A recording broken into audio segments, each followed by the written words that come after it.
Ya, hari ini adalah sidang ke pemeriksaan saksi yang kedua ya. Yang pertama kemarin kan sudah ada 3 orang saksi yang diperiksa itu dari saksi pelapor. Nah, rencananya hari ini memang ada 2 atau 3 orang saksi ya. Saya dengar sih 2 itu dari saksi penyidik. Ya. Cuman tadi disampaikan oleh jaksa penuntut umum bahwa pada saat ini saksinya tadi sudah datang dan berhalangan kebetulan. Jadi sidang hanya ditunda aja tadi.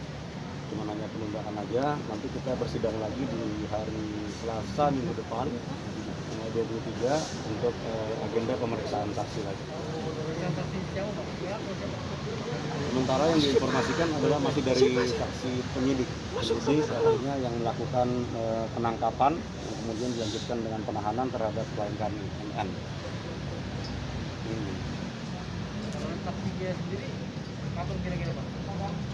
Kalau saksi GA ya kemungkinan setelah itu ya, saya nggak tahu juga karena kan kalau dari teknis persidangan ini sekarang kan masa penghadiran saksi oleh jaksa dalam rangka dia membuktikan surat dakwaannya. Artinya itu tergantung dari jaksa, memang ada beberapa nama yang tercantum di dalam berkas perkara ya, termasuk GA dan juga Nobu juga masuk di situ. Cuman bagaimana nanti jaksa dalam membuktikan surat dakwaannya belum tentu semua saksi juga dihadirkan, itu yang pertama. Dan kalaupun dihadirkan pasti tujuannya dalam rangka untuk membuktikan unsur-unsur dalam surat dakwaannya terhadap klien kami. Bang, kabarnya GA dan NWD ini minta virtual ya menjadi saksinya?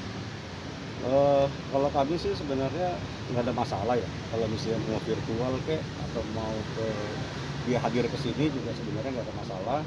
Karena saya yakin nanti majelis juga yang akan menyikapi, ya, yang akan menentukan bagaimana persidangan itu akan dilakukan. Ya. Cuman memang secara prinsip memang kehadiran dari saksi itu akan sangat membantu proses penegakan hukum. Ya. Kecuali memang ada halangan yang tidak bisa dihindari. Ya, kalau misalnya dia ada di luar kota atau ada halangan masalah kesehatan, itu masih bisa dipahami lah. Gitu. Tapi kalau dari kami sebenarnya terkait dengan Gisel dan Nobu, sebenarnya kami juga merasa bersama-sama juga sebagai korban lah di dalam kasus ini. Dan kami juga menyayangkan sebenarnya proses penegakan hukum itu dilakukan terhadap kedua orang tersebut, di mana kedua orang tersebut juga sebenarnya tidak ada yang, ya bukan hanya mereka lah, siapapun kita juga tidak ada yang menghendaki apabila itu terjadi penyebaran yang terhadap sesuatu konten yang sangat bersifat pribadi, ya, yang dikatakan sebagai hubungan suami istri. Artinya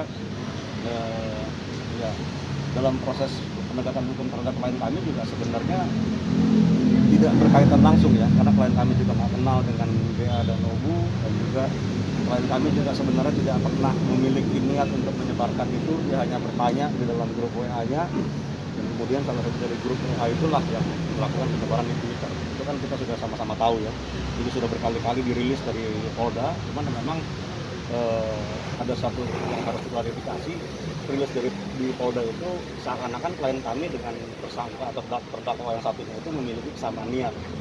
Itu sama sekali enggak, karena klien kami tidak memiliki akses ke Twitter dari terdakwa yang satunya, dan tidak pernah memerintahkan, tidak pernah menyarankan atau menganjurkan apapun itu terhadap terdakwa yang satunya untuk melakukan penyebaran di Twitter. Ya.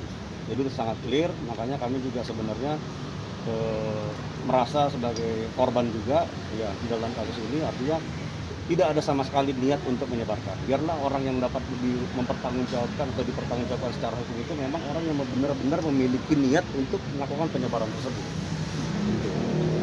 Kira-kira seperti itu. Dia didakwa ada 2 pasal secara alternatif. Yang pertama adalah terkait dengan undang-undang pornografi, ya, penyebaran konten yang bersifat asusila.